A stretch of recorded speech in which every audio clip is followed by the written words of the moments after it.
Welcome back students. अब हम सीखने जा रहे हैं रेजिस्टेंस और रेजिस्टिविटी के बारे में। तो इस वीडियो लेक्चर में हम डिटेल में डिस्कस करेंगे रेजिस्टेंस को, रेजिस्टिविटी को, how they are different, on what factors does they depend, etcetera.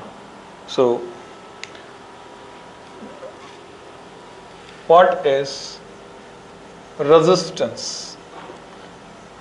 अगर मैं सिंपल सी एक डेफिनेशन इसके लिए दूं, जिसको हम दिखा रहे हैं सिंबल कैपिटल आर से, so it is the obstruction, अवरोध, बाधा। It is the obstruction offered by the conductor और द सब्सटेंस, जिसमें से भी हम करंट फ्लो कराना चाहते हैं, to the flow of current. तो जो भी वो बाधा है उसको हम रेजिस्टेंस, प्रतिरोध के रूप में देखते हैं। सो रेजिस्टेंस वो ऑब्स्ट्रक्शन है जो कि करंट को आसानी से फ्लो होने नहीं देता। और इसके लिए हमारे पास एक्सप्रेशन है, इसकी ऐसा यूनिट है, it is given as R equal to, आपको याद हो तो ओम्स लॉ में हमने प्रूव करके निकाला था, मैं याद दिला देता हूं बच्चों। आप जानते हैं ड्रिफ्ट स्पीड Vd होती है I अपॉन NEA, और ड्रिफ्ट स्पीड Vd का एक्सप्रेशन होता है पोटेंशियल की टर्म्स में EV टॉ अपॉन ml।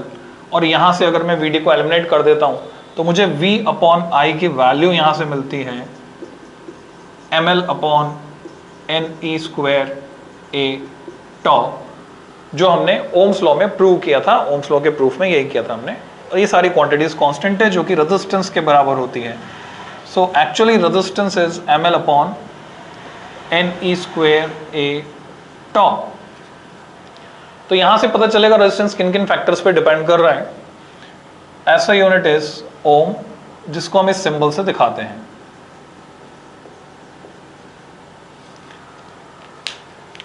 तो यहां पर m क्या है? m है बच्चों मास ऑफ इलेक्ट्रॉन, जो आपको याद होना चाहिए, 9.1 10⁻³ किलोग्राम। नहीं भी याद होगा तो चलो ठीक है, वहां पे पेपर में लिखा हुआ मिलता है। l length of the conductor है, E इलेक्ट्रॉनिक चार्ज है, ये याद हो गई से आपको 1.6 10⁻19 कूलम। नेगेटिव भी यूज कर सकते हैं हम, पॉजिटिव भी यूज कर सकते हैं। E स्क्वायर है, वो नेगेटिव साइन कट जाएगा यहाँ पे। N फ्री इलेक्ट्रॉन डेंसिटी है, A area of cross section है, L length of the conductor है, tau is average relaxation time. Average relaxation time, जितने समय इलेक्ट्रॉन बिना टक्कर किए रहा वो। तो आप देखेंगे चाहे वो रेजिस्टेंस R हो, कैपेसिटी C हो, या इंडक्टेंस L हो। इंडक्टेंस L को हम आगे पढ़ेंगे, कैपेसिटी C को हम पढ़ के आए इलेक्ट्रोस्टैटिक्स में। ये तीनों ही कंपोनेंट है आपके मेन डिटेल में, आधा सिलेबस इसी पर बेस्ड है 12th क्लास का, L, C एंड R।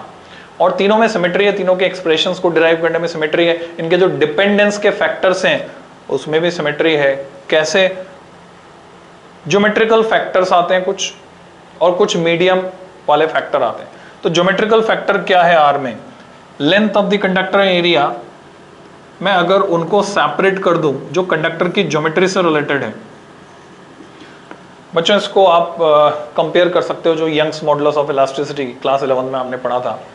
वहां पर आपको पता था यंग्स मॉडुलस ऑफ इलास्टिसिटी, उसको एग्जैक्टली जो हम कंपेयर कर पाएंगे वो रेजिस्टिविटी के साथ कंपेयर कर पाएंगे, मटेरियल प्रॉपर्टी। तो देखें यहाँ पे कि L और A को अगर मैं सेपरेट कर देता हूँ, बाकी क्या बचा मेरे पास? M जो कि कांस्टेंट है, N गिवन मटेरियल के लिए कांस्टेंट है, कॉपर के लिए N 10⁻28 पर मीटर क्यूब के ऑर्डर का है, E कांस्टेंट है हम जानते हैं, और टॉ भी कांस्टेंट है जो कि टेम्परेचर का फंक्शन है। तो m अपॉन NE स्क्वायर टॉ, इनको मैंने अलग कर दिया, तो बाकी क्या बचा? L upon A। तो ये जो कांस्टेंट क्वांटिटी है इसको हम सिंबल रॉ से दिखाते हैं, इसको कहते हैं रेजिस्टिविटी ऑफ द कंडक्टर। तो हमें रेजिस्टेंस के लिए फॉर्मूला मिलता है R equal to rho L by A। तो ज्योमेट्रिकल फैक्टर कौन से हैं? Length and area. तार की लंबाई जितनी ज्यादा होगी बच्चों, उसका रेजिस्टेंस उतना ही ज्यादा होगा, और तार का जो एरिया ऑफ क्रॉस सेक्शन है, तार जितना मोटा होगा रेजिस्टेंस उतना कम होगा। तो आपको पता है एसी के लिए मोटा तार लगाकर हम लाइन खींचते हैं, वायर लाइन। हीटर के लिए मोटा तार लगाते हैं, हम चाहते हैं रेजिस्टेंस कम हो, नहीं तो वो हीट अप हो जाता है, गर्म हो जाता है। तार की लंबाई जितनी कम हो रेजिस्टेंस उतना कम होगा। और रेजिस्टिविटी ये टेम्परेचर पर और मटेरियल पर डिपेंड करती है। हम यहाँ मेंशन करेंगे here rho equal to m upon n e square tau is called resistivity, जिसको हम स्पेसिफिक रेजिस्टेंस भी कहते हैं। तो जो यहां से कंक्लूजन निकला बच्चों, निकला R proportional L and R proportional 1 upon A, ये दो फैक्टर्स हैं। इससे आगे की बात करते हैं।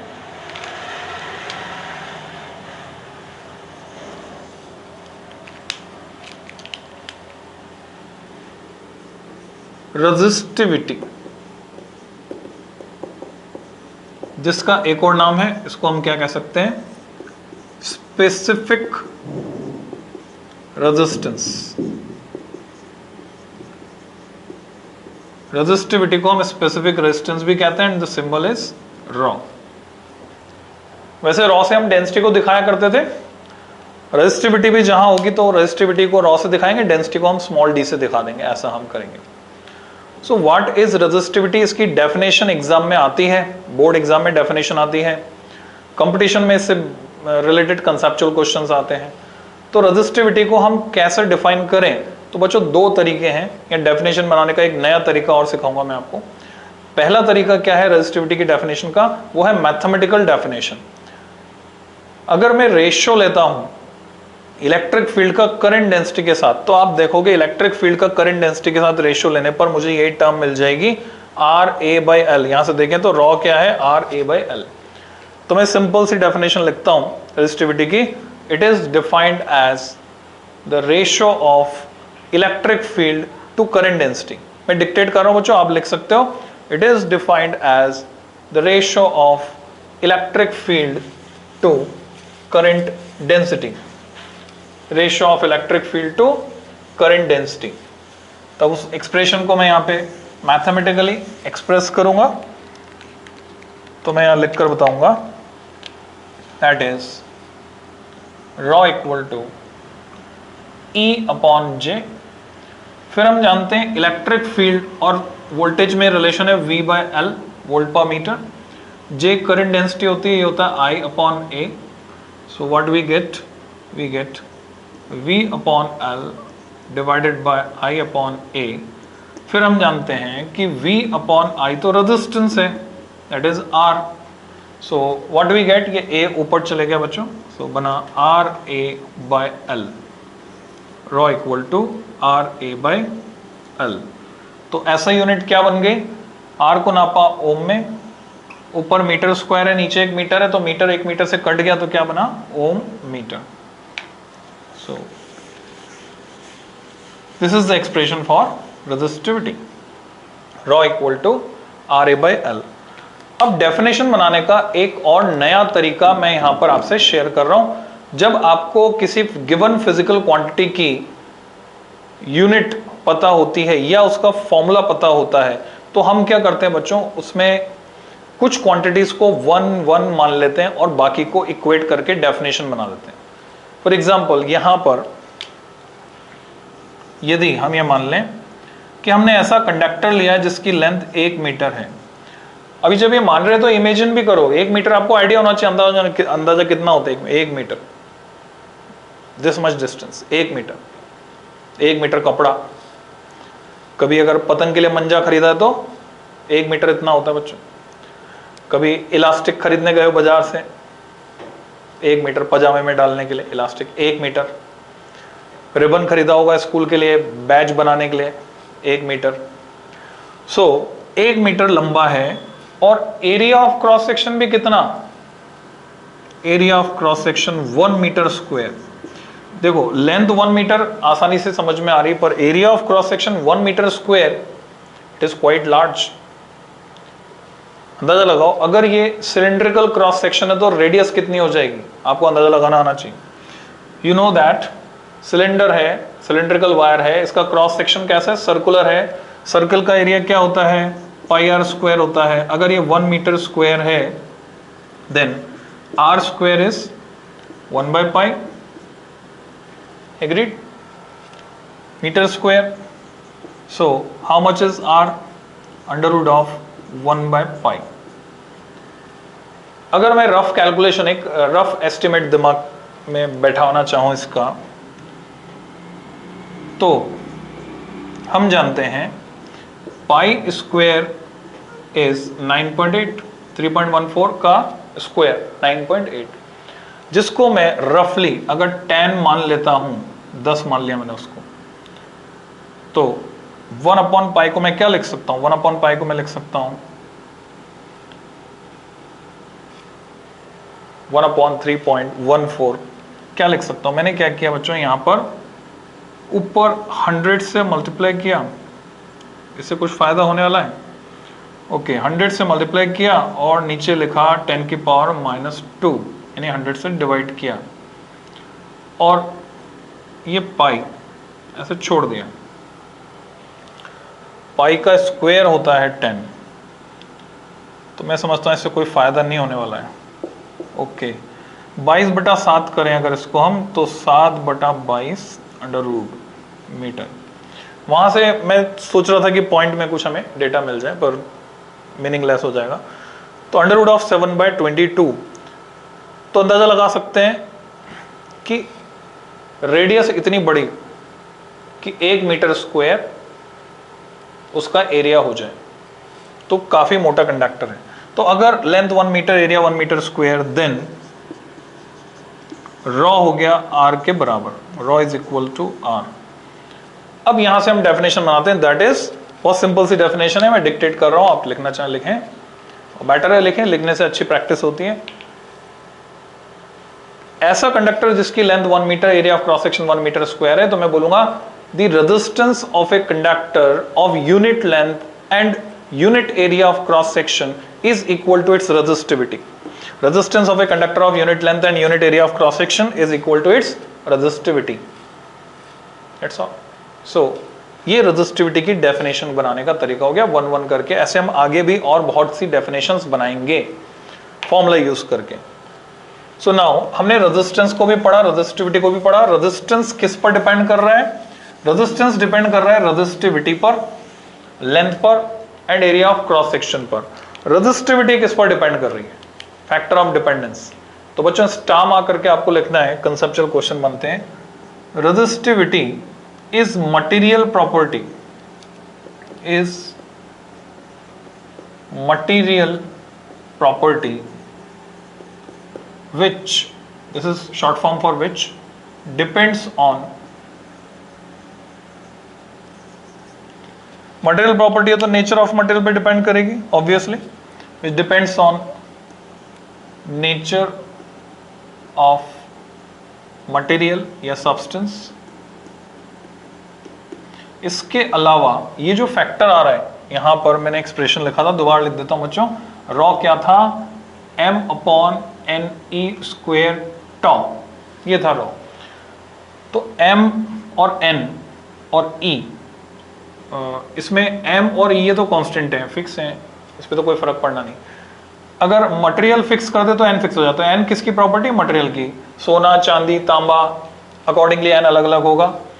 ये ठीक वैसे ही है जैसे कि यंग्स मॉडुलस ऑफ इलास्टिसिटी आपने क्लास 11 में पढ़ा था.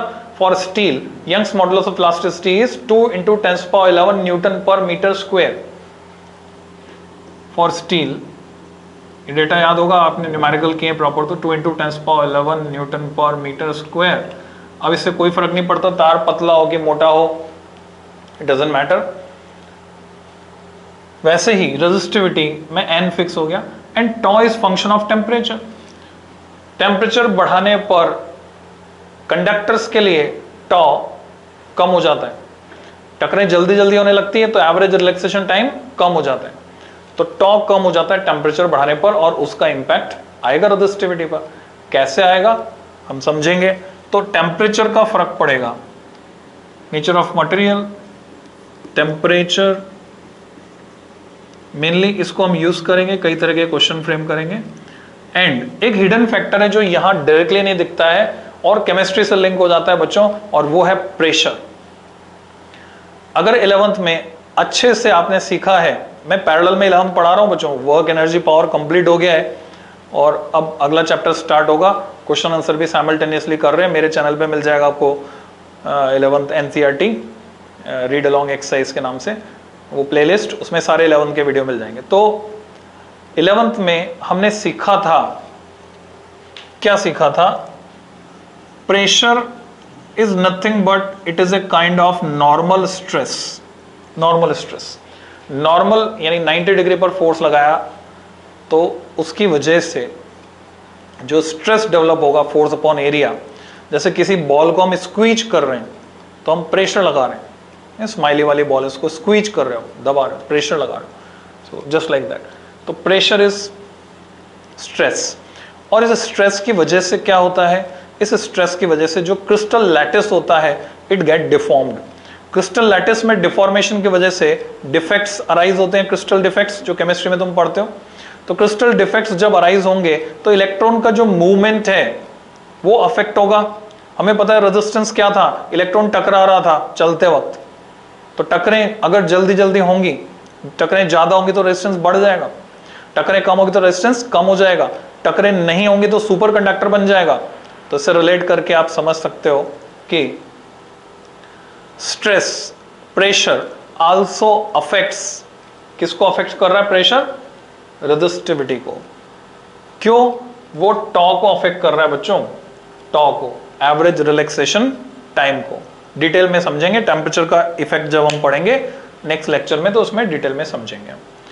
तो ये रेजिस्टिविटी के लिए 3 फैक्टर हो गए, material, temperature and pressure. In 3 factors पे रेजिस्टिविटी डिपेंड करती है, और रेजिस्टेंस क्योंकि रेजिस्टिविटी पर डिपेंड करता है तो रेजिस्टेंस इन 3 फैक्टर्स पे भी डिपेंड करेगा, along with length and area of cross section.